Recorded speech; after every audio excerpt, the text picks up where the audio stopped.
방송에서 제공하는 투자 정보는 투자 판단에 대한 조언입니다.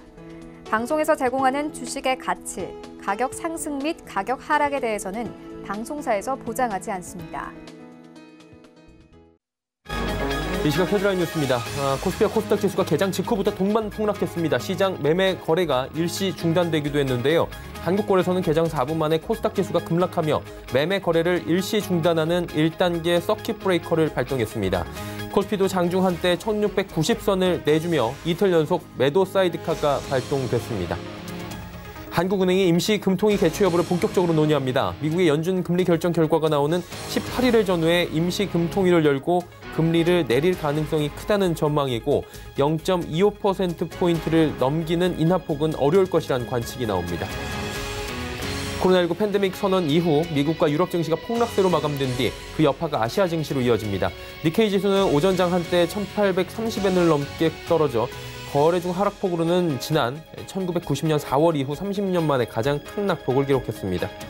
정부는 코로나19 영향으로 경제 활동과 심리가 위축되고 실물 경제와 금융시장의 불확실성이 확대되고 있다고 진단했습니다. 2월 소비자 심리지수는 96.9포인트로 기준선임 100포인트를 밑돌았고 제조업 기업 경기 실사 지수는 실적 기준 65포인트로 전월보다 11포인트나 떨어졌습니다. 시청자 여러분 안녕하십니까. 오늘장 내일장 출발하도록 하겠습니다. 서정덕입니다. 오늘 시장은 일단은 열리지 않았으면 하는 바람을 다들 가지고 계셨을 것 같습니다. 전일 미국 시장이 다우가 9.99% 하락입니다. 말이 9%지 10%가 넘게 빠진 부분이 분명히 존재를 하는 것 같고요. 이게 하루만 빠진 게 아니라 지속적인 폭락입니다. 이 폭락을 원인을 만든 건 굳이 따지자면 코로나19긴 한데 이로 인해서 지금 파생되는 부분이 굉장히 큰 상황입니다. 팬데믹 선언 이후에 지금 공포감은 더욱더 극에 달하기 시작했고요. ECB 같은 경우에는 이미 마이너스 금리긴 하지만 좀 마이너스 금리에서도 더 금리 인하를 해줄 것으로 우리는 유럽중앙은행이 기대를 하고 있었습니다. 그런데 라가르드 ECB 중앙유럽은행 총재 같은 경우에는 이렇다 할 금리 인하의 시그널 자체를 무시를 해버린 거죠. 그냥 동결을 시켜버렸습니다. 그러다 보니 시장에서는 충격 매물이 나올 수밖에 없고요. 여기에 유럽 같은 경우에는 미국으로 입국이 지금 되질 않고 있습니다. 30일 동안의 입국 금지를 트럼프 대통령이 시행을 했기 때문에 시장 조치보다는 이러한 움직임을 제한은 한 부분이 시장에서는 더욱더 충격으로 지금 크게 받아들여지고 있는 상황입니다. 결론적으로 보자면 안전자산으로 꼽히는 채권이나 여러 가지 금이나 이런 부분들도 전부 다 하락을 하고 있다는 겁니다. 조금 전에 모 투자전략팀장과 이야기를 하고 왔는데 굉장히 어려운 시장이다라는 이야기로 문을 열어주었고요. 여기에서 금값 하락이나 지금 채권 시장에서의 약세를 보이는 부분, 한마디로 미국채를 제외한다면 나머지 선진국들의 채권들은 오르고 있습니다. 모두 다 현금화를 시키고 있다라는 얘기로 들릴 수 있을 정도로 이번 시장 어렵고요. SK증권에서는 지금 하단을 1100선까지 바라보고 있습니다. 지지선 하단이 무의미하다는 오늘 시장인데 어떤 관점으로 바라봐야 할지 하나하나 확인해 보도록 하겠습니다. 자, 코스피부터 만나보도록 하죠.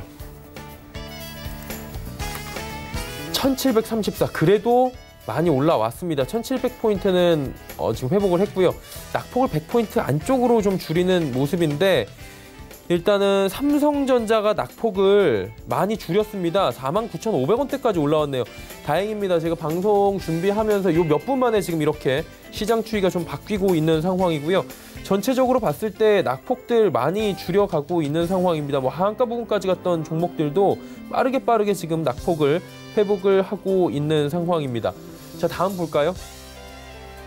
자, 하루간의 흐름을 보시면 일단은 지금 이렇게 보면 이게 상승권역에서 이만큼만 움직여도 참 웃으면서 변동폭 심하다라고 하겠지만 종일 지금 갭으로 떨어진 겁니다. 앞자리가 1700이고요. 1725로 출발을 해서 1685 이하까지 빠졌다가 지금 갑작스럽게 매수가 들어오고 있는 상황입니다. 사실 이 정도 되면 신용 반대 매매 분명히 나왔을 거고요. 로스컷 분량들이 굉장히 많이 나와 있을 겁니다. 프로그램 쪽은 아직까지는 지금 대형주에서는 들어오진 않고 있는데 기관 쪽에 매물이 좀 강하게 들어오고 있고요. 연기금 쪽인데 수급을 좀 볼까요? 자세히. 기관이 3,202억 원을 사고요. 개인이 삽니다. 개인 참 대단하다라는 얘기들 기사들로 많이 접하셨을 것 같고요.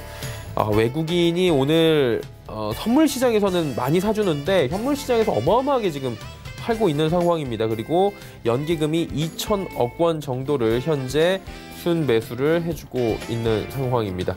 자, 다음 볼까요? 네, 보시면 삼성전자 낙폭 많이 줄인 게 확인이 되고요. 그나마 다행이죠. 삼성바이오로직스, 네이버 모두 다 빠집니다. 지금 빨간불 찾기가 너무 어려운 상황이고요. 시장이 다음 보도록 하겠습니다. 네, 보시면 LG화학, 삼성SDI, 현대차의 낙폭이 사실 심각합니다. 지금 장중에 84,000원대까지 내려가는 모습이었는데 완성차 쪽 같은 경우에는 이렇게 한번 서플라이 체인이 무너지게 되고 현대차 같은 경우에는 1분기 실적 반등을 노리고 있었던 찰나에 지금 된소리를 맞은 격이어서 이 주가를 보니 3년 내 최저점입니다. 지금 3년 내 최저점이고 리먼 사태가 시작되고 초창기에는 4만 원대도 있었지만 그때와 현대차의 지금의 밸류나 여러 가지 자산 가치가 다른데 이렇게까지 빠져도 되는 것이냐라는 볼멘 소리가 나올 수밖에 없지만 시장 자체가 좋지 못한 부분도 분명히 보입니다. 다음 보도록 하죠. 삼성물산, NC소프트까지 오르는 종목 없고요. 게임주가 그래도 오늘 좀 잘 버텨주는 모습, 확실히 1.56% 하락 포착이 됩니다. 다음 보도록 하겠습니다. 네, 보시면 코스닥도 지금 8%인데 사실 코스닥 같은 경우에는 지금 490도 장중에 무너졌습니다. 하루 흐름 보시면 말 그대로 무섭습니다. 쿵 하고 내려앉으면서 487까지 무너졌다가 지금 517까지 또 찾고 있는 모습입니다. 급락장답게 이 안에서도 지금 롤러코스터 장세를 펼쳐주고 있고요. 다음 보도록 하죠. 개인이 3,339억 원 투매 나옵니다. 투매라기보다는 지금 반대매매 지금 신용 물량들 쏟아져 나오는 부분이 코스닥 같은 경우에는 분명히 있습니다. 로스컷 당하는 물량들 분명히 나오고요. 왜냐하면 오늘 20% 가까이 빠진 종목들이 너무나 쉽게 보이고 시작부터 VI 걸리면서 시작을 했기 때문에 대다수의 종목들이 일단은 신용 물량들 정리가 오늘 많이 됐다. 이런 기사들도 보셨을 겁니다. 지금 말씀드리는 순간 삼성전자 5만 원 터치합니다. 기관 외국인 사고 있고요. 기관 같은 경우에는 지금 금융투자 쪽에 프로그램 매수가 주요하게 들어오고 있는 상황이고 외국인들이 어제 이어서 오늘도 대량 매수가 좀 들어와 주고 있는 상황입니다. 자, 분위기 반전이 나올까요? 다음 보도록 하겠습니다. 시총 상위주들입니다. 보시면 셀트리온 헬스케어, HLB, CJ ENM, 스튜디오 드래곤 지금 모두 다 하락하고 있는데 낙폭들 많이 줄였네요. 아침에 비해서는. 그리고 펄어비스 같은 경우에는 중국 자회사 소식이 들려오면서 이런 장에서 4%대까지 강세를 보이기도 했습니다. 다음 보도록 하죠. 자, KMW, 에코프로, BM, SK머티리얼즈, 시젠 지금 보시면 휴재를 올라가고 있고요. 코스닥은 조금씩 지금 보합권까지 올라오거나 낙폭 줄이는 종목 에코프로, BM 그리고 강합니다. 어제 시장에서도 버티더니 오늘도 버텨주고 있는 상황입니다. 다음 볼까요? 솔브레인부터 메디톡스까지 모두 다 급락 여기는 또 보여주고 있고요. 헬릭스미스가 낙폭 좀 줄이고 있습니다. 다음 보도록 하죠. 예, 환율이 그동안 좀 버티다가 오늘 급등을 하네요. 결국에는 지금 1224원 90전대까지 올라왔고 1.53%나 지금 상승을 하고 있는 상황입니다. 금일폰 방송에서 제공해드리는 정보는 투자 판단에 대한 조언일 뿐입니다. 해당 주식의 가치와 수익률 보장해드리지 않는다는 점 참고해 주시길 바랍니다. 예, 오늘 급락장에서 특징주 꼽기가 쉽지가 않지만 그래도 정보경 캐스터가 오늘 시장의 특징주 정리해드리도록 하겠습니다. 네, 미국과 유럽 증시가 대폭락한 가운데 국내 증시도 폭락장을 피해가지 못하고 있습니다. 코스피와 코스닥에서 사이드카와 서킷 브레이커가 발동되기도 했는데요. 참 어려운 금요일 장입니다만 이 시각 이슈 종목들 지금부터 만나보도록 하시죠. 이 시각 종목 핫셀입니다. 셀트리온, 펄어비스, YBM넷이 올라와 있습니다. 오늘은 가장 먼저 YBM넷을 만나볼 텐데요. 초중고 개학 추가 연기 가능성에 온라인 교육업체의 주가가 강세를 보이고 있습니다. YBM넷이 현재 6.96% 오르면서 거래가 5,380원입니다. 하루간의 흐름도 확인해 보시죠. 오전장에 크게 오르면서 최고가 6,000원까지 터치했고요. 현재는 상승분을 많이 반납한 모습입니다. 코로나19 확진자 수가 8,000명에 육박하면서 오는 23일로 예정된 초중고등학교의 개학을 추가로 연기하라는 요구가 빗발치고 있습니다.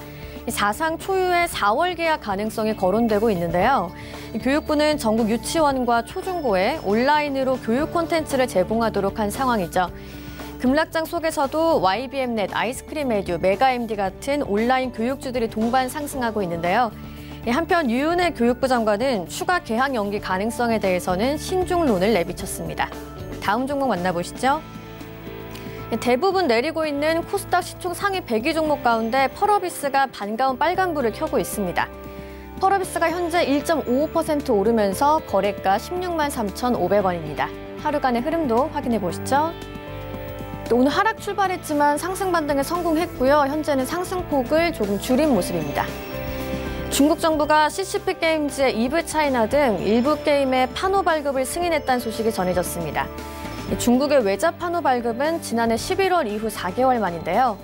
펄어비스는 지난 2018년 CCP 게임즈를 약 2,500억 원에 인수하고 주식 100%를 인수하면서 경영권을 확보한 상태입니다. 중국 시장과 관련한 호재가 나오면서 펄어비스가 코스닥 시총 상위 100위권에서 유일하게 강세를 나타내고 있습니다. 오늘의 마지막 종목 만나보시죠. 셀트리온은 6개월 안에 코로나19 항체를 만들겠다는 계획을 발표했는데요.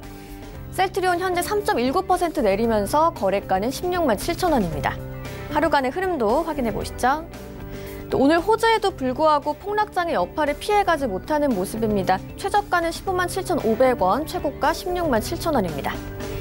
셀트리온 서정진 회장이 200억 원을 투입해서 5월부터 코로나19 항체 치료제를 시험 생산하고 6개월 내에 환자들에게 투여할 수 있게 준비하겠다고 밝혔습니다. 통상적으로 치료제 개발 과정을 거쳐서 임상시험을 개시하기까지는 18개월이 소요되는데요. 셀트리온은 관계부처와 협의해서 6개월 내로 임상시험에 진입한다는 계획입니다. 지금까지 이 시각 종목 핫3의 정보경이었습니다. 네, 시장 이슈 정리해 보도록 하겠습니다. KTB투자증권 이성훈 과장 연결되어 있습니다. 과장 안녕하세요. 네, 안녕하십니까. 지금 뭐 각국 중앙은행들이 이 팬데믹 선언 이후에 공조를 좀 하고 있는데 이 시비 같은 경우에는 좀 실망스러운 결정이었다. 시장에 충격이 좀 있었던 것 같아요. 이 시비의 결정 어떤 것인지 좀 정리 한번 해볼까요? 네, 우선 말씀하셨듯이 실망스러운 그런 상황이라고 볼 수 있겠고요. 유럽도 그렇고 미국도 10%대 그런 폭락세를 보여주는 게 트럼프 대통령의 아니란 어떤 대처도 있겠지만은 ECB 쪽에서의 기준금리를 유지하는 부분도 분명히 있다라고 판단이 되고 있습니다.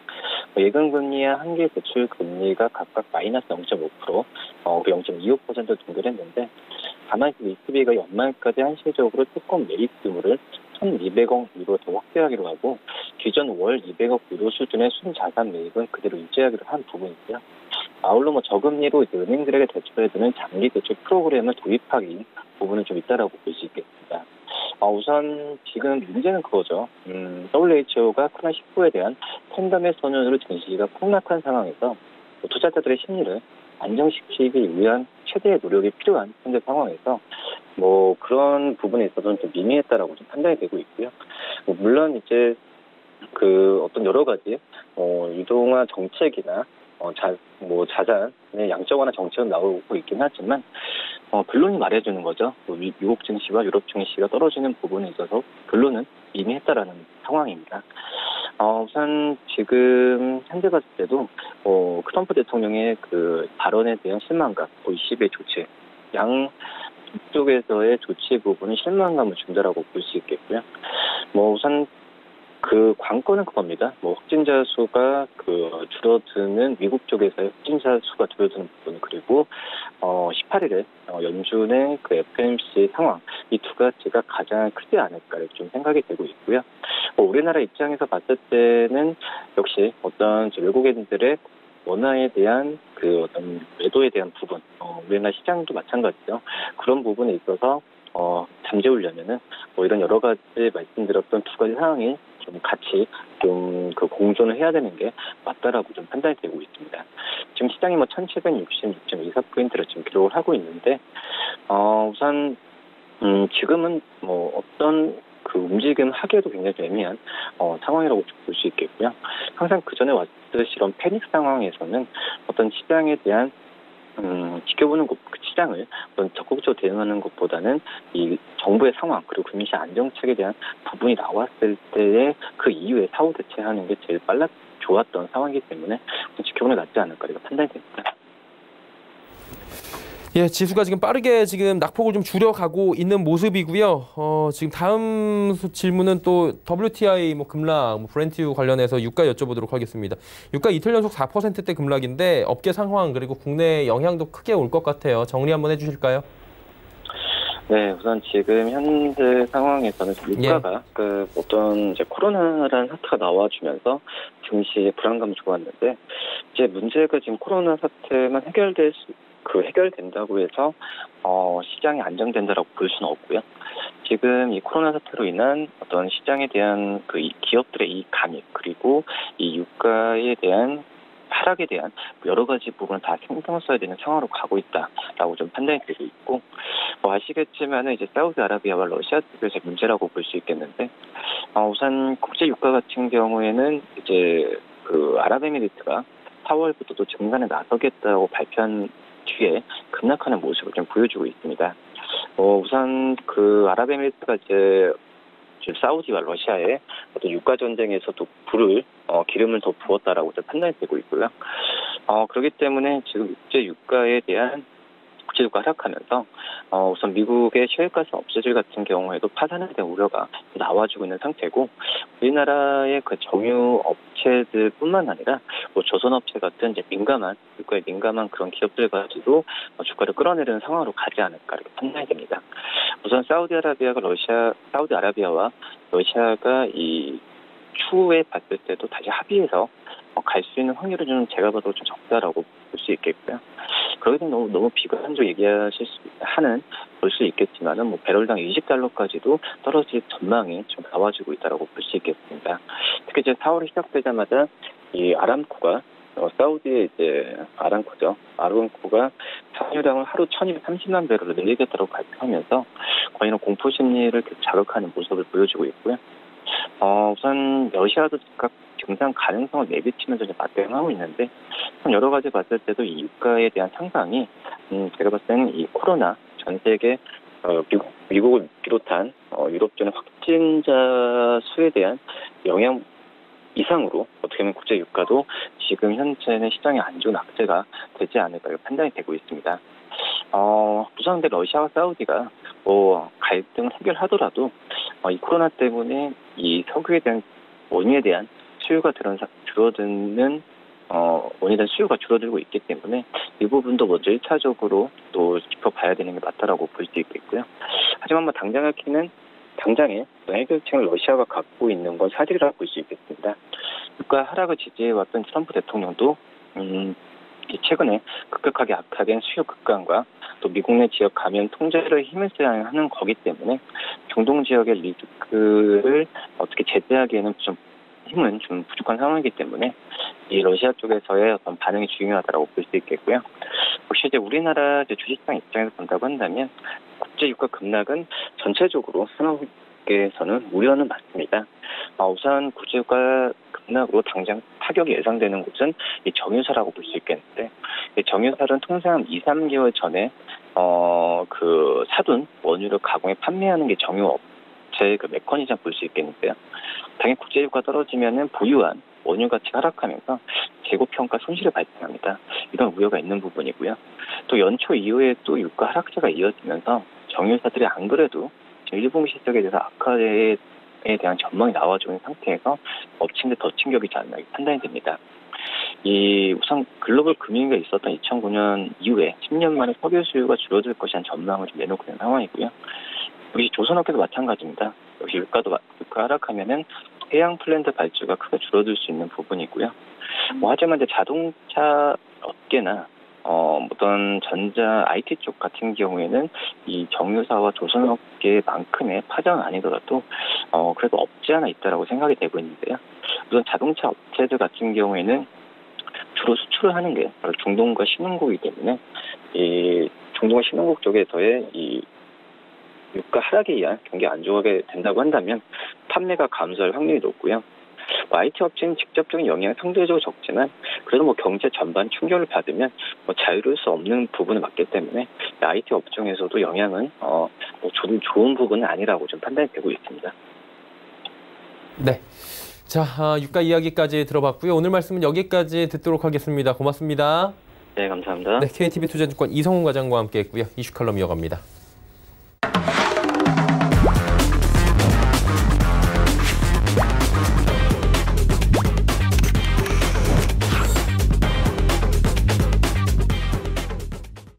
네, 참 좋은 경제연구소 이인철 소장과 함께 이슈 칼럼 진행하도록 하겠습니다. 어서 오세요.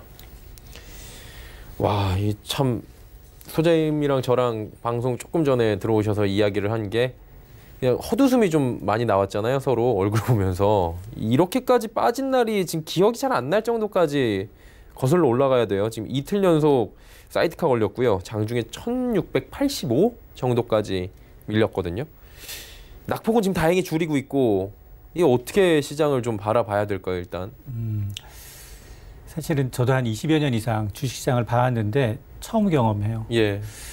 지금 사실은 미국 증시는 2% 이상 빠지면 언론이 호들갑을 떨어요. 그렇죠. 급락이다, 폭락이다. 예. 그런데 다우지수가 10% 가까이 빠졌어요. 9.99. 이게 물론 뭐 1987년 이후 34년 만에 처음이기도 한데 그런데 거슬러 올라가면 징후가 있었다는 거예요. 우리가 2018년 아마 10월부터 미국의 장단기 금리 차가 역전이 됐습니다. 네. 과거에 그런 일이 7번 정도 있었는데 그런 일이 발생하고 18개월에서 24개월 정도 지나면 늘 경기 침체가 왔습니다. 라고 얘기를 해왔어요. 그렇죠. 그럼에도 불구하고 미국 경기는 늘 좋았고 트럼프 대통령은 해외를 압박하면서 수출, 내수, 일자리, 주식 10년 연속 장기 랠리를 구가했어요. 사실은 이 시점이 조금 더 먼저 올 수도 있었는데 네. 코로나가 트리거가 된 거예요. 코로나가 트리거가 됐는데 과거 메르스하고 사스하고 코로나의 특징이 뭐냐? 예. 메르스하고 사스 당시에는 전파 국가가 20여 개 국가였어요. 그러니까 전 세계가 7개. 아니라는 거죠. 근데 메르스는 지금 110여 개 국가로 넘어갔습니다. 이번에요, 코로나는. 지금 밧줄을 잡았는데 진원지였던 중국하고 한국만 조금 안정세일 뿐 나머지 지금 끝까지 가지도 않았어요. 그렇죠. 그러니까 유럽 증시에서 독일 증시가 12% 빠진 건 보도 듣도 못했어요. 예. 유럽의 전 증시가 다 10% 넘게 빠졌어요.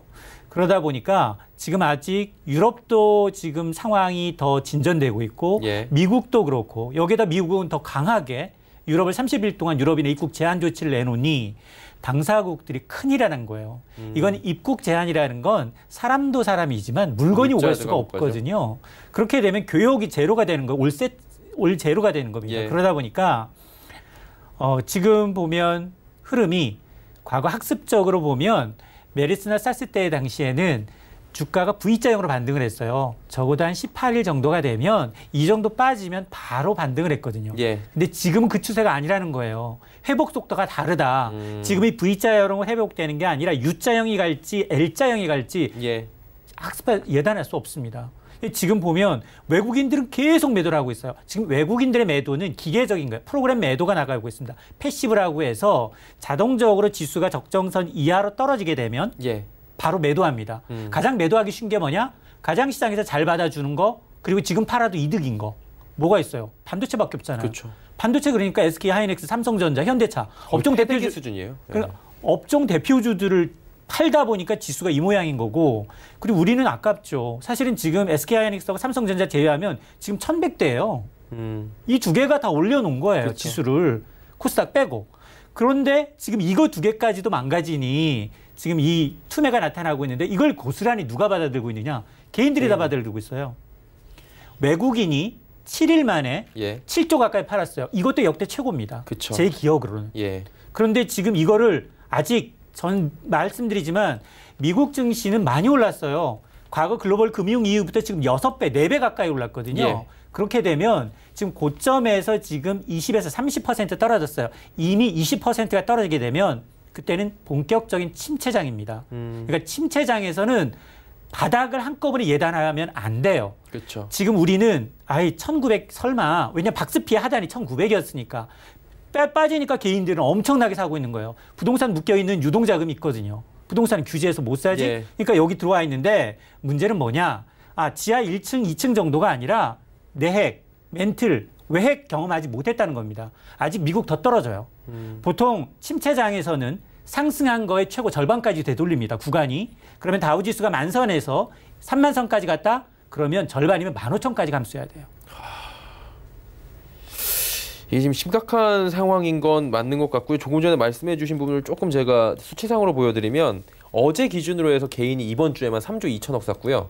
외국인은 어제까지 우리 시장에서 3조 849억 원을 팔았는데 현 시각 기준으로 좀 합쳐보니 이게 어마어마하게 진짜 계속해서 이렇게 나오는데 4조 가까이 지금 팔고 있는데 외국인들이 오늘까지 합치면 4조가 넘어가는데요.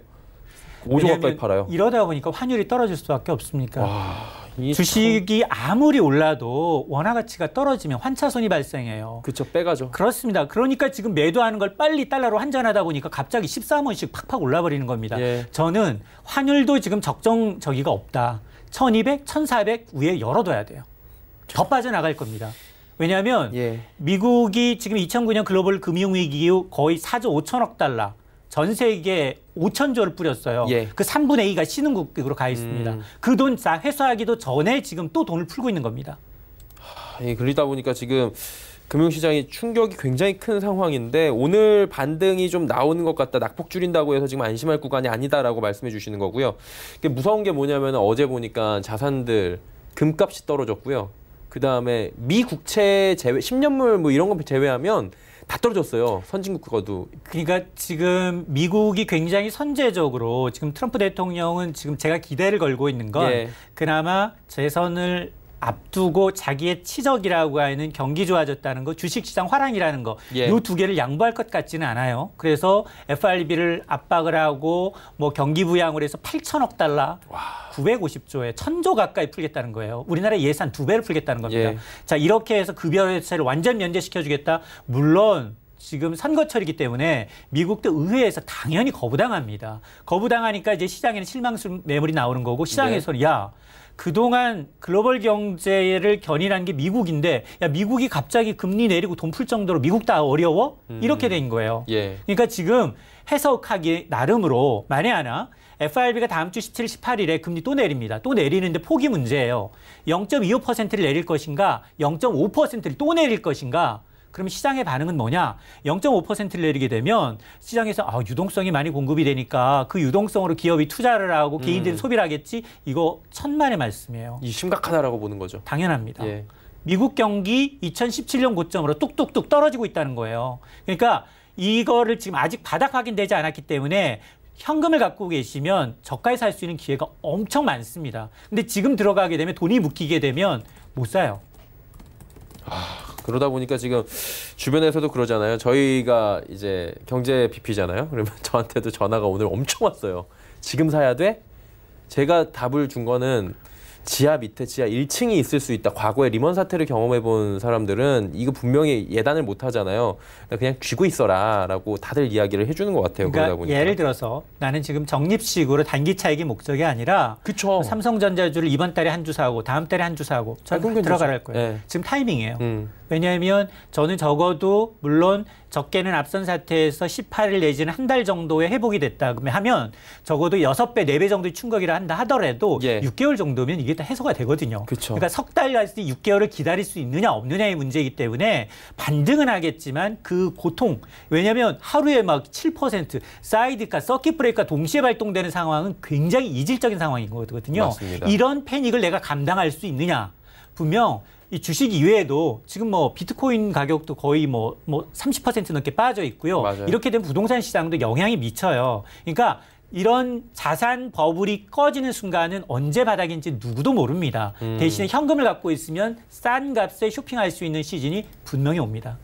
그러다 보니까 이제 참 어렵다. 주식 투자를 하려고 만약에 마음은 먹으면 그런 얘기가 나오는 것 같고요.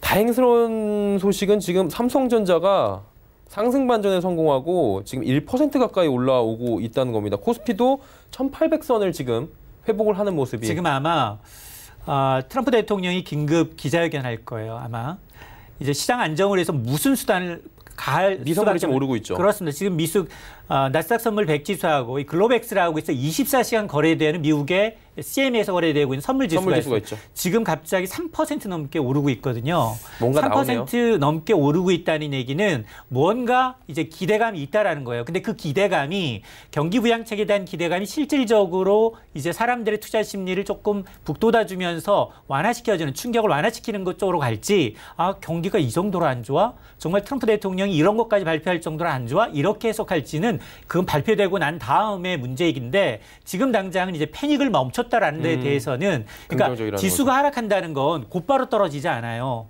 올라가고 100원 올랐다가 150원 떨어지고 80원 올랐다가 160원 떨어지고 단계적으로 떨어집니다. 계단식으로 떨어져요. 그러니까 팔 수 있는 기회를 충분히 주지만 더 올라갈까 봐 그 손절을 못 하고 있는 그런 구간이 계속 발생할 수 있다는 겁니다. 그러니까 그 소위 말해서 개인 지옥이라고 하는 그 줬다 뺏기를 시장에서 계속 하니까 팔질 못해요. 손실을 줄일 수 있는 구간에서. 그러다 보니까 지금 경기를 자꾸 이야기를 하고 뭐 이게 핑계가 아닐 것 같다는 생각이 드는 게 계속해서 뭐 신용 전문 기관들이나 뭐 IB들에서 뭐 GDP 세계 경제 성장률이 뭐 하락한다 그랬는데 지금 10% GDP 하락 얘기가 나와요. 그러니까 글로벌. 그러니까 글로벌이. 그렇습니다. 이게 금융시장이 이렇게 안 좋다는 거예요, 지금. 맞습니다. 이제 경단위로 우리가 지금 가늠해 볼 수 없는 수치입니다. 사실은 뭐 계속해서 이제 이렇게 일단 WHO는 중국의 눈치를 보면서 2달 넘게 계속해서 팬데믹 선언을 미뤄왔죠. 그러다가 이제 결국 이제 끝끝내는 이제 등 떠밀려서 팬데믹을 선언을 했는데 지금 팬데믹을 선언했을 경우 이제 왜냐하면 글로벌 공급망의 중심은 역시 중국이고요. 중국이면 확진자 수가 줄어든다 하더라도 공장이 지금 가동되지가 않고 있는 상황이에요. 50% 남짓입니다. 직원들이 이제 현장에 투입되지 못하고 있는 상황에서 중국의 글로벌 공급망이 6개월 정도 이제 계속해서 지금 현 상태로 유지가 된다면 아마 지금 뭐 세계 글로벌 경제 GDP 규모는 거의 한 10%가량 줄어들 수 있다라는 건데요. 이건 물론 각 기관 발표하는 이제 전문 기관에 따라 조금은 달라질 수 있는데 어쨌든 세계 경제가 올해는 그동안 그랬어요. 우리는 10년 주기설. 그래서 1998년, 2008년, 2018년 얘기했었거든. 왜냐? 2018년이 미국의 장단기 금리 차가 역전이 되다 보니 바로 그 당시가 아니었겠냐라고 했지만 그때는 돈으로, 재정으로 미국이 틀어막았습니다. 왜냐하면 미중 무역 분쟁을 통해서 중국 눌렀고요. 각 세계 각국의 이제 이 보호무역지를 쌓아가면서 했는데 지금 2020년 되니 이런 사건이 나면 글로벌 공조가 돼야 되는데 지금 트럼프 대통령이 중재할 마음이 별로 없어요. 그리고 세계적으로 트럼프 대통령의 말발이 먹히지가 않고 있습니다. 그러니까 각계전투인 거예요. 나만 살기 위해서 올 처음부터 지금 금리 인하나 재정 확대를 통해서 그 경기 부양에 나선 국가가 20여 개가 넘습니다. 그럼에도 불구하고 지금 할 수 있는 게 별로 없어요. 돈 풀고 그리고 유동성의 함정이라고 해서 이런 돈이 다른 자산에 이 버블을 형성시킨다 하더라도 일단 투자 심리를 안정시키는 가장 좋은 방법은 재정과 금리를 안정시키는 것이기 때문에 이 방법밖에 방법이 없는 겁니다. 참 어렵네요. 그러다 보니까 지금 뭐 지수 선물이 야간에 미국 쪽이 왜 올라가는지는 뭐 잠시 뒤면 속보가 나올 수도 있는데 저희가 나오는 대로 전해드리도록 하고요. 자, 오늘 소장님 나오시니까 편하게 방송을 좀 할 수 있는 것 같아요. 이런 것들 하나하나 뭐 다 여쭤보고. 마지막으로 하나는 좀 여쭤볼게요. 코로나19로 충격받은 국내 금융시장 회복 속도 과거의 전염병과는 좀 다르다라고 이야기를 하면서 오늘 금통위를 긴급으로 좀 열 수 있는 시그널도 살짝 내비친 것 같아요. 이미 실기론이에요.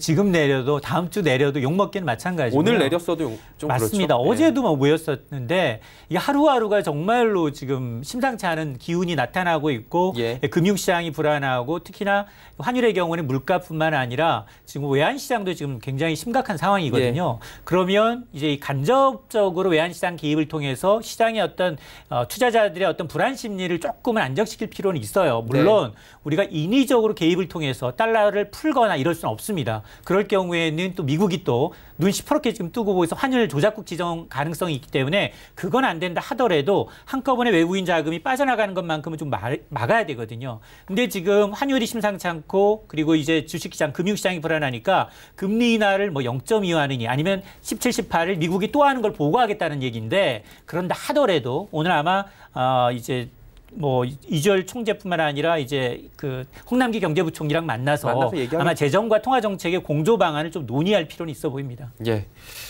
어때요? 이번에 그냥 이건 뭐 개인적으로 궁금한 부분도 있고 의견을 좀 여쭙고 싶은 게 한은이 지금 0.25%포인트 이상 못 내릴 것이라는 또 시장의 예측이 나오는데 그만큼 내려서는 시장의 간내 기별도 안 가고요. 간내 기별도 안 가잖아요. 저는 한 번도 가보지 않은 시기이고요. 지금 일단 한미 간 금리 격차가 제로예요. 예. 그렇게 되면 우리도 제로 금리를 열어둬야 한다. 적어도 0.75%까지는 한 단계가 아니라 여지를 갖고 있어야 된다. 그래서 만에 하나 0.5%를 한꺼번에 내리면 좋겠지만 그러지 못하면 한 단계 내리되 추가적인 인하를 시사함으로 해서 나는 유동성 준비 카드가 있어. 이런 시그널은 보여줄 필요가 있습니다. 그래서 이제 우리나라 뭐 10년물이나 이런 쪽을 좀 낮춰서 다음에 낮추더라도 어느 정도 대비를 할 수 있게 시장에서 열어둬야 된다. 3년물 금리, 국고채 금리는 0%대예요. 그러니까 예. 이제 한 단계 금리는 이미 시장에 반영이 됐다는 거거든요. 그럼 약발이 별로 없다는 겁니다. 2단계까지 최소한 시그널은 줘야 된다라고 이야기를 나눠봤습니다. 다음 주 금요일에는 좀 긍정적인 얘기 좀 할 수 있었으면 좋겠네요. 예, 참 좋은 경제연구소 이인철 소장이었습니다. 고맙습니다. 예, 함께 이야기 나눠봤고요. 이제 종목들 점검하러 떠나보도록 하겠습니다.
예, 원래 이 시간에 저희가 종목 이야기를 짧게 매일 하고 있었는데 잠깐 속보 전해드립니다. 경제수장들 공매도 추가 조치 신속 시행이라고 나오는데 빨리 좀 시행을 좀 하셔야 될 것 같고요. 자, 이제 오늘은 종목 이야기보다는 이런 급락장에서 대응 방향성, 특히나 개별 종목 대응 방향성에 대해서 이야기를 좀 나눠보도록 하겠습니다. 벤자민 투자연구소 신일숙 소장입니다. 어서 오세요. 네, 안녕하세요. 예, 뭐 이발은 시원하게 하신 것 같은데, 예. 폭락장이 이어지고 있어요. 지금 뭐 낙폭은 줄였다고는 하지만 여전히 폭락 상태고 대응은 어떻게 하는 게 좋습니까? 네, 저는 증권방송을 전혀 안 보거든요. 제가 나온 것도 안 봐서 아마 앵커님은 아마 제가 추측컨대 굉장히 힘드셨으리라 생각이 돼요. 그 뭐 중간중간에 속보도 굉장히 많이 나왔을 것이고 보나 마나 안 봐도 그리고 맨날 어려운 소식만 전하다 보니 굉장히 힘들었겠죠. 근데 제가 2주 전부터 말씀드렸잖아요. 뭐 이거 맞춘다고 해서 저한테 뭐 금전적 보상이 떨어지는 것도 아니고 제가 소정의 출연료를 받고 있습니다. 근데 뭐 그냥 뭐 그 흐름을 얘기 드린 것대로 생각을 하고 만약에 위험을 리스크를 회피하셨거나 아니면 뭐 반대로 내려가는 거에 배팅을 해서 뭐 수익을 거두신 분이 한 명이라도 있을 거 아니에요? 누구 잘못 걸렸는지 잘 걸렸는지 모르겠지만 제 얘기를 듣고 우연히 그러신 분이 있다면 그냥 심리적인 보상으로 그냥 소확행이죠. 제 스스로.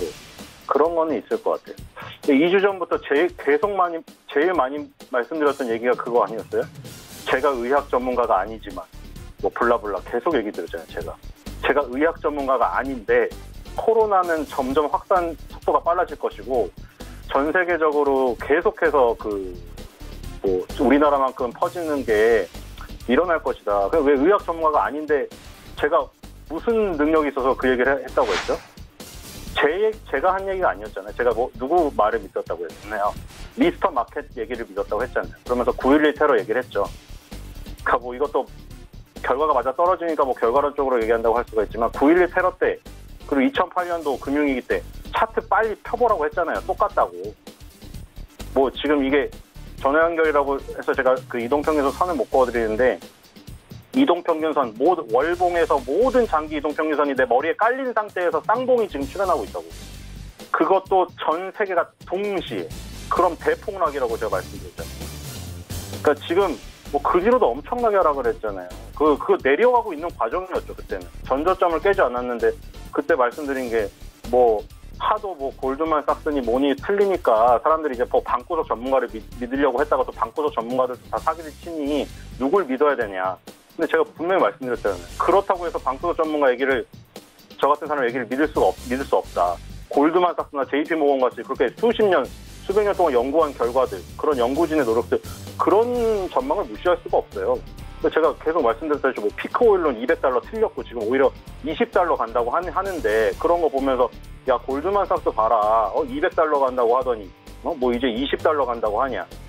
아무리 그래도 누구나 틀릴 수도 있어요. 뭐 닥터둠도 맨날 그러잖아요. 닥터둠 루비니 교수가 맨날 1년 내내 안 좋을 거다 계속 떠들다가 그거다 안 좋으면 맞으면 그 사람 뜨는 거 아니냐. 그렇게도 얘기할 수 있지만 그 사람은 세계적인 석학이고 우리보다 훨씬 많이 공부한 사람이에요. 그러니까 무슨 얘기를 하고 싶냐면, 그런 어떤 그 전망을 그동안 굉장히 축적된 노하우로 하는 기관들이나 이런 뭐 세계적인 석학들 얘기를 무시할 수는 없다는 거예요. 그리고 뭐 우리가 그 사람들 말을 뭐 얘기를 안 듣는다고 하면 누구 말을 들어야 돼요? 미스터 마켓이 그렇게 가리키고 있었고, 9.11 테러가 일어날 거라고 누가 알았겠어요? 그러니까 음모론을 제안하는 사람들은 이런 얘기 했잖아요. 그 전날에 풋옵션이 비이성적으로 많이 늘어났다. 근데 그게 이상하다. 미국하고 오사마 빈라덴하고 짠 게 아니냐, 이런 얘기까지 하는데, 그렇게까지 음모론을 믿는다고 하면 이 모든 상황을 다 음모론으로 해석을 해야 되기 때문에, 그러면은 사실 말이 안 되는 게 너무 많거든요. 그러니까 그거는 사실 뭐 그 음모론보다는 그 정보가, 미스터 마켓에는 모든 정보가 다 담겨 있고 행동을 하기 때문에 그림에 나타난다는 거죠. 이번에도 그림에 나타났고, 그리고 뭐 이것도 그냥 재미로 들으세요. 파동의 원리인데, 그러니까 뭐냐면 우리가 연못에다 돌을 던지면 어떻게 되죠? 연못 파동이 계속 반복돼서 나타나죠. 그리고 나무의 나이테를 보세요. 계속 똑같은 무늬가 나와요. 돌멩이를 주워보세요. 돌멩이의 무늬가 계속 똑같아요. 거기에서 나온 건데, 그냥 단순히 생각해서 코스피부터 얘기하면 최고점이 직전 최고점이요. 2607.10이었고요. 거기서 크게 하락한 맨 최저점이 1985.95고요. 그걸 뺀 수치를 그 중간 전 고점 얘기한 거 다시 뭐 나중에 돌려서 확인해 보세요. 2277.23까지 중간에 올라갔다 내려왔어요. 그래서 2277.23에서 그 내려온 폭을 빼면 1656.08이 나오고요. 오늘 거의 도달했죠. 도달할 뻔했죠. 거의 근접했죠. 코스닥은 최고점이 932.01이었고요. 거기서 최저점으로 떨어진 게 617이었어요. 그 폭을 그 중간 고점에 올라갔던 770.06에서 다시 내려보면 455.05가 나오거든요. 오늘 거의 근접했죠. 그러니까 무슨 얘기를 드리려고 하냐면, 이건 뭐 꼭 맞는 건 아닌데, 파동의 원리에 따라 그 폭을 계산하면 지금 기술적으로 그 최저점은 거의 나왔어요. 최저점은 나왔는데, 문제는 이제 최저점이 나왔다고 해가지고 사람들이 이제 최저점이나 막 사야지. 근데 그게 아닌 게, 전 수학을 못해요. 수학을 못하는데 루트 기호가 어떻게 생긴지 알거든요. 루트 기호 어떻게 생긴지는 아시죠? 그 루트 기호처럼 갈 확률이 높다고 저는 생각을 합니다. 그러니까 한 번의 급반등은 나오겠죠. 당연히 자율 반등이에요. V자 급반등으로 추세를 역전해가지고 이게 무슨 갑자기 코로나 사태를 역전하고 갑자기 2,500을 간다. 이건 말도 안 되는 상황인 것 같고, 거기서 루트자로 꺾여서 한 번 반등을 하는데 이제 계속 일자로 가는 거예요. 1년 내내. 저는 그렇게 간다고 생각하고요. 그리고 여기서 이제 어제 뉴스가 나왔더라고요. 50, 60대의 계좌 개설이 엄청나게 많다. 왜냐하면 지금 다 두산중공업 무슨 이 제조업인 만도까지 지금 뭐 명예퇴직을 받고 있잖아요. 퇴직금을 받고 나와서 할 게 없는 거예요. 왜냐하면 총각집 하면 다 망한다고 하거든요.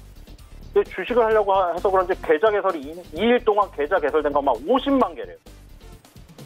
제가 계속 얘기 드리는데, 이건 지금 노아의 방주처럼 될 가능성이 큽니다. 돈을 엄청 벌겠죠, 누구는. 근데 노아의 방주는 동물 종류마다 한 명씩 태워주죠. 근데 주식판 노아의 방주는 어떻게 되냐면, 영화에 나왔잖아요. 자리를 돈 주고 사요. 돈이 없는 사람은 노아의 방주에 탈 수가 없어요. 그게 주식시장에 똑같이 이루어져요. 주식시장에서 지금 주식시장이든 부동산이든 뭐 꺾이면은 줍줍족들이 뭐 기다리고 있다. 그건 돈이 엄청나게 많은 사람들이에요. 근데 아까 말한 대로 이제 퇴직금 이제 얼마 갖고 이제 새로운 노후를 준비해야 되는 그 급박한 사람들. 그런 사람들은 어떻게 하냐면 이제 새롭게 증권방송을 또 보겠죠? 누구한테 걸릴지 몰라요.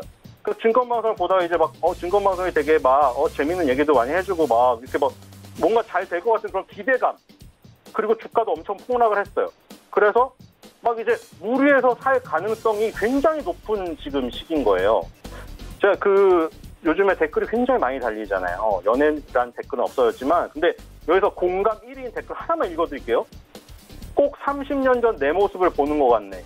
주식 투자를 하려면 절대 신용 미수 비트로 하면은 패가 망신한다는 거를 뼈저리게 느낀 사람 입장에서 보면 안타깝다. 그러나 어쩌랴. 지금 저들 눈에는 아무것도 안 보일 텐데. 마누라 몰래 적금보험 담보대출 받고 신용대출 풀로 땡기고 아파트 중도금 잠깐 융통하고 현금 서비스까지 받아서 한두 달이면 회복은 물론 최소 30-40%는 먹겠지 하는 꿈에 젖어 있을걸. 그러나 세상은 그렇게 호락호락하지 않다고. 그 반대 최악의 경우는 아마 지금 생각도 안 날걸. 핑크빛 환상에 사로잡혀. 이게 지금 그 주식 관련 뉴스의 댓글 공감 1위인 댓글이거든요. 그래서 이거를 한번 생각해 보실 필요가 있다. 그거를 한번 얘기를 드리고요. 그리고 지금 이런 상황에서 지금 코스닥이죠. 코스닥의 지금 시가총액 말고 상승률 상위들을 보세요. 상승률 상위. 지금 다 뭐가 있죠? 다른 것들은 다 급락을 했어요. 다 급락을 하고 다 뭐가 올라와 있냐면 스펙주가 올라와 있거든요. 그래서 뭐 이거를 간단히 얘기를 드릴게요. 스펙주는 최장 36개월 동안 상장이 가능해요. 그러니까 저 얘기 드리는 거는 그냥 잠깐 피신해 있는 거예요. 거북이 등껍질 같은 데 들어가 있는 거예요. 달팽이 집 같은 데 들어가 있는 거예요. 그러니까 그게 스펙주예요. 지금은 스펙주가 급등해서 상승률 상위에 있는 게 아니에요. 왜 상승률 상위에 있어요? 나머지가 다 떨어져서 얘는 제자리여가지고 상승률 상위에 있어요.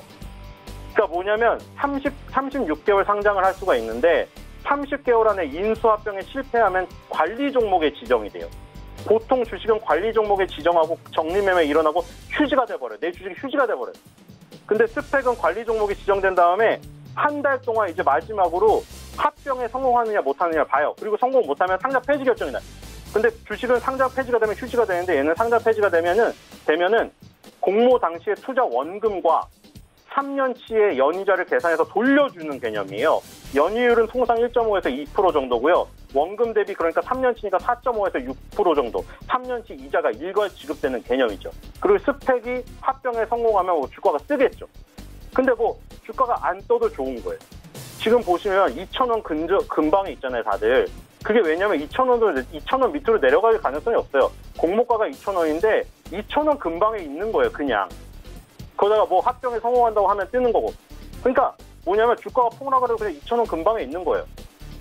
그러니까 물론 뭐 여기서 뭐 난다 긴다 해가지고 내가 또 테마주를 어떻게 잘해서 뭐 해보겠다 아니면 인버스 뭐 원유 인버스 같은 거 해가지고 3배를 먹겠다 이런 거 저런 거 하다가 아까 또 내용에 있던데 나는 벌써 그 전에 정치 테마주에서 다 올인을 당해서 지금 오히려 투자할 돈이 없는 게 다행이다 이러신 분들도 있더라고요. 그러니까 아예 그런 기술이 없다면 여기 그냥 피해 있으면 손해는 안 보는 거예요. 손해는. 그러니까 지금 이런 거 아니면 안 되고 제가 말했듯이 1차 급반등은 나오겠으나 수학기호 루트 형식으로 계속 뭐 옆으로 기면서 그 시간을 허비할 가능성이 높기 때문에 신용 미수같이 시간이 없는 그 게임을 해버리면은 질 수밖에 없는 거예요. 뭐 15조를 개인이 샀다고 하는데 시간이 없어요. 이거 반드 매매가 나와버리면 시간을 안 줘요. 반드 매매가 다 나오고 나서 노아의 방주처럼 돈 많은 사람들만 태우고 가버리면은 돈 없는 사람들은 다 남아가지고 어떻게 되겠어요? 홍수에 쓸려가지고 뭐 잔해도 없겠죠. 그러니까 그거를 잘 생각하시면서 지금 대응을 하셔야 될 것 같습니다. 예, 대응 전략들 자세히 들어봤고요. 어떤 부분에 좀 유의를 해야 되는지까지 함께 들어봤습니다. 벤자민 투자연구소 신일섭 소장과 함께했습니다. 고맙습니다. 예. 네, 내일의 종목 330 이어가도록 하겠습니다.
예, 내일의 종목 330 이어가도록 하겠습니다. 이지환 멘토와 함께합니다. 어서 오세요.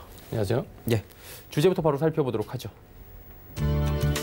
이지환 멘토께서 오늘 시장 상황에 맞는 주제를 주셨습니다. 다우지수 폭락 과거의 사례들을 좀 분석을 한다고 하는데, 예, 과거를 필두로 해서 한번 들어보도록 하죠. 어떤 내용입니까? 네, 전일 미국 시장이 10% 폭락하면서 굉장히 이제 큰 폭의 하락을 이어갔고, 이런 모습은 사실 흔하지 않는 경우인데, 과거의 사례를 좀 보면서 이번 경우의 수를 같이 한번 보도록 하겠습니다. 최근에 이제 사례만을 좀 중심으로 보면 87년도 블랙 먼데이 때 당일날 22% 정도 하락했던 때가 있습니다. 이때가 하루 하락폭으로는 가장 큰 폭이었는데, 사실 이제 이 이후에 시장 안전장치가 좀 마련되면서 시비, 특히 이제 대표적인 게 서킷 브레이크인데, 사실 이때 블랙 먼데이 때는 이 프로그램 매도가 갑자기 쌓이면서 이런 부분에 대한 어떤 시장 안전 조치가 없으면서 순식간에 프로그램 매물이 부르는 형태로 급락을 했기 때문에, 사실 이 이후에는 이제 서킷 브레이크라는 제도가 생기면서 하루에 이렇게 폭락하기는 좀 어려운 장이 되었습니다. 우리도 마찬가지로 오늘 서킷 브레이크 발동됐고 사이드도 설정이 됐지만, 중간에 5분씩 프로그램 매도를 중단시킨다거나 혹은 매매를 중단시키면서 전체적인 투심을 좀 한 번씩 환기시키기 때문에 이전과 같은 이런 이제 폭락은 좀 야기되기 어렵다 이렇게 보시면 될 것 같고요. 그 이후에 이제 9일 테러 때도 생각해 보시면 한 달간 한 19% 정도 하락을 했는데, 당월에 대부분 반등을 했습니다. 블랙 먼데이도 단기간 급락했을 경우는 하락 기간이 한 달 정도로 복귀했다가 다시 복귀할 모습을 좀 보였고요. 그 다음에 이제 가장 많이 했던 때가 2008년도 금융위기 때 17개월간 54% 정도 하락을 했습니다. 이때는 기간도 좀 길었고, 하락하는 폭도 한 번이 아니라 어떻게 보면 야금야금 내려가면서 전체적으로 17개월 동안 54% 굉장히 큰 폭의 하락을 기록을 했습니다. 그리고 최근에 이제 코로나 사태를 보면, 최근에 한 달 남짓한 기간 동안 28% 다우 지수를 기준으로 28% 정도 하락을 했고요. 이런 부분은 이제 이전에 블랙 먼데이처럼 시장 안전장치 가 없었을 때처럼 하루에 하락하진 않지만 단기간에 사실 이번에도 굉장히 큰 폭의 하락을 했습니다. 이런 이제 급박하게 하락했던 기간을 좀 보면, 상황들을 좀 보면 단기간에 예상치 못한 변수로 급락할 때 9.12 테러나 혹은 블랙 먼데이나 이번에도 코로나19 사태도 단기간에 급락할 모습인데, 사실 이렇게 단기간에 급락했을 때는 하락 기간이 한 달 반 정도를 넘어간 적이 없었습니다. 오히려 하락폭이 제한되면서 계속해서 밀고 내려가는 형태가 좀 무서운 거지만 이런 부분은 없었다는 점에서 단기간에 급락을 했을 경우에는 하락기가 조금 조정된다, 이렇게 말씀을 드리겠습니다. 네. 자, 그렇다면 관련 지수 흐름들, 섹터를 분석하기 좀 요금은 어려울 것 같고, 좀 관련된 이야기 조금만 더 들어볼까요? 예, 그래서 좀 전에 이제 말씀을 드렸다시피, 이 기간에 아마 제일 궁금한 게 하락이 언제 멈출 것인가라는 부분인데, 사실 이런 부분과 관련돼서 과거 사례도 없고 현재도 상당히 어떻게 보면 새로운 시장의 형태이기 때문에 말씀드리기 어려운 부분은 많지만, 급락했던 때와 대세 하락했던 기간을 이렇게 나눠서 좀 살펴보면, 블랙 먼데이나 혹은 9.12 테러 때처럼 이번에 코로나19처럼 한 달 상간 이내 기간에 굉장히 큰 폭의 하락을 겪었을 때는 오히려 조정이 한 달 이렇게 넘어가는 경우의 수는 지금까지 없었다. 이 부분을 좀 참고할 수 있을 것 같고요. 예를 들어서 대세 하락 기간에 급락한 변동성이 오더라도 그 부분만큼은 회복을 하고 다시 하락하는 모습을 보여줬기 때문에, 어떻게 보면 굉장히 지금 이제 굉장히 어려운 구간을 좀 지나고 계시는데, 코로나19도 마찬가지지만 예측하지 못하는 돌발 변수에 의해서 큰 폭으로 하락을 했는데, 이 부분이 유동성 장세가 좀 겹치면서 상당히 큰 폭의 하락을 이뤘습니다. 하지만 급락이 굉장히 기간이 짧을수록 오히려 조정받는 기간은 더 짧았다, 그렇게 보신다면 아마도 과거의 사례만을 놓고 얘기를 하자고 하면 이번 코로나19 사태도 급락이 단기간에 굉장히 깊었기 때문에 오히려 조정 기간은 생각한 것보다 좀 짧을 수 있다는 점 마지막으로 말씀을 드리겠습니다. 예, 알겠습니다. 자, 오늘 말씀은 여기까지 듣도록 하겠습니다. 고맙습니다. 이지환 멘토와 이야기 나눠봤습니다. 금일 본 방송에서 제공해드린 정보는 투자 판단에 대한 조언이었습니다. 해당 주식의 가치와 수익률 보장해드리지 않는다는 점 참고해 주시길 바랍니다. 저희가 준비한 소식은 여기까지입니다. 잠시 뒤에는 마감 임박 60분의 승부 계속 이어집니다. 채널 고정해 주시길 바랍니다. 고맙습니다.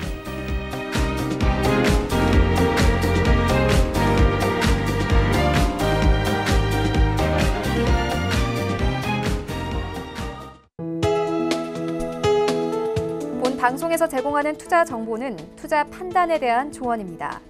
방송에서 제공하는 주식의 가치, 가격 상승 및 가격 하락에 대해서는 방송사에서 보장하지 않습니다.